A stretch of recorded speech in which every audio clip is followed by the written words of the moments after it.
Hello, Carol Amendola here, world traveler, mostly in Italy, but around the world. And for the last 20 years, I've been in Italy 2 or 3 times a year, sometimes even more. So I have been traveling from north to south, east to west, and enjoying all of Italy. Today, a lot of people are traveling to Italy, but the problem is becoming that a lot of people are going to the same places in Italy, and tourism has become a challenge, not only for the country of Italy, but for the communities and the cities that are being visited that really weren't built for millions of people to come through. So what I'd like to do is tell you about some favorite unknown places in Italy that I have taken groups to and they have loved. So I think you will love them as well. I'm partial to the south of Italy. My family of origin is from the south of Italy, and I'm much more even well-traveled when it comes to Naples south. So the places that I'm going to tell you about are in the south of Italy, where to me the culture is just so unchanged and so typical that I think you would just love. So the first place I would like to mention is Procida. Now, many people have never heard of Procida. It's one of the 3 islands off the Bay of Naples. And Naples has 3 large islands. The island of Capri, which I'm sure everyone has heard about.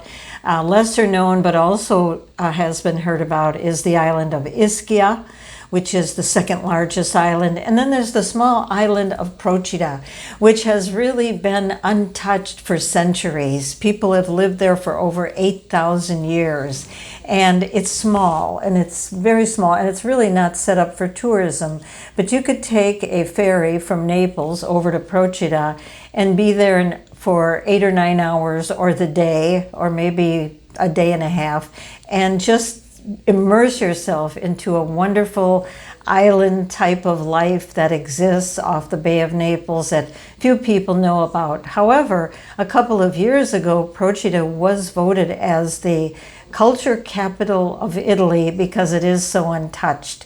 What it is a small fishing village that was just mainly fishing at the time for the last hundreds of years, but now recently not as much. There's some agriculture, little shops, boating, a beautiful marina in Procida, and the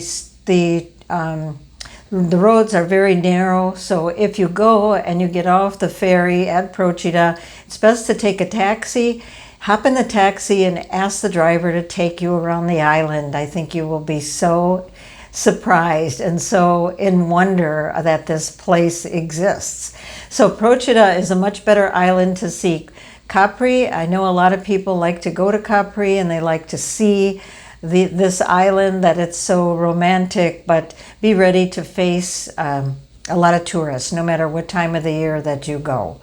Another one of my favorite places that is not that well known, but just a beautiful little village that it was a Greek settlement many thousand years ago, is Agropoli. And Agropoli is south of Italy, south of Naples, I'm sorry. So if you get to Naples, and you can take a train to Agropoli, trains run very well and very efficiently.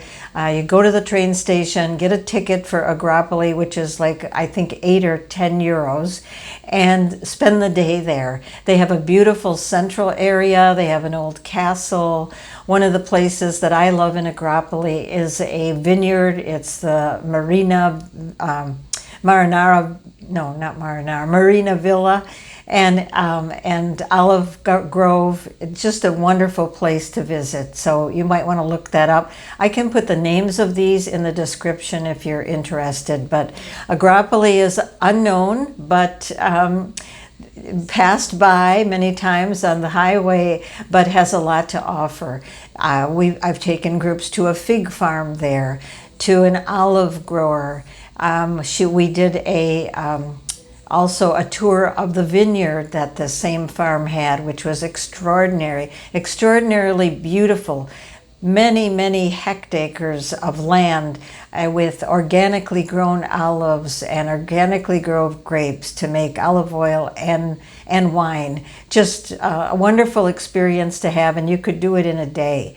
Also in Agropoli, they grow carciofi, which is artichokes, and in the spring it's carciofi season, and they even have a carciofi festival where everything is made with artichokes. Just very lovely. Then along that same route is the city of Paestum, and Paestum is was an old Greek colony, which was then inhabited by the Romans, and the Greeks built temples there 2,500 years ago that are still standing, better preserved than many of the temples in Greece. Now, I've been to Greece, I've been to the Agropoli, I've been to temples, but these temples in Paestum in the south of Italy are the most amazing discovery and surprise, and so well preserved. You can get a guide there, and a guide will walk you through and tell you the stories about the temple of Poseidon and Neptune. And groups that I bring there are always in wonder and surprise. The bus pulls up and they say, you know, Carolina, what is that? Where are we going? Because I try to keep it a secret. It's sometimes just being surprised is a very nice way to travel. So then in general, as you continue to go down in the south, past Agropoli, past Paestum, you come to what is known as the Cilento coast. And the Cilento coast is a beautiful area of sea with hotels and not a lot of hotels, not a lot of tourists, restaurants, trattoria, where you can go and just really relax and enjoy yourself by the sea, at the beach. You can live the life of the Italians. It's really untouched by tourism. And look it up, the Cilento coast. I think it's a place that you will love. So last, I know everyone likes to go to the Amalfi coast. The Amalfi coast has been pretty well overrun for the last couple of years. I took a group there just a couple of months ago, and while we love the Amalfi coast, the crowds in Positano and in Ravello and in Amalfi become almost insurmountable if you want to spend a day just really enjoying the lifestyle of the Italians. So I suggest you go to Maiori. Maiori. It's a smaller town. It's right next to Minori, and Minori is like a sister town, and that's also a very lovely town that still has tourists now, and the tourism is growing there, but they're more typical of the lifestyle and the small city interiors, the small central parts of the city.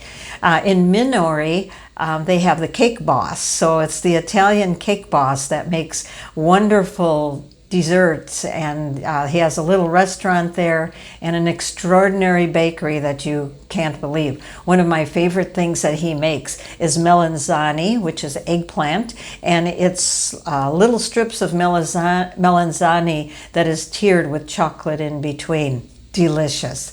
So those are some unknown places that I think you will love. Leave your comments in the description below, and thank you for being a subscriber. I thank my subscribers for stopping by. If you aren't a subscriber, please do so. I would love it so that I can continue to send you great tips about travel in Italy. Thanks so much.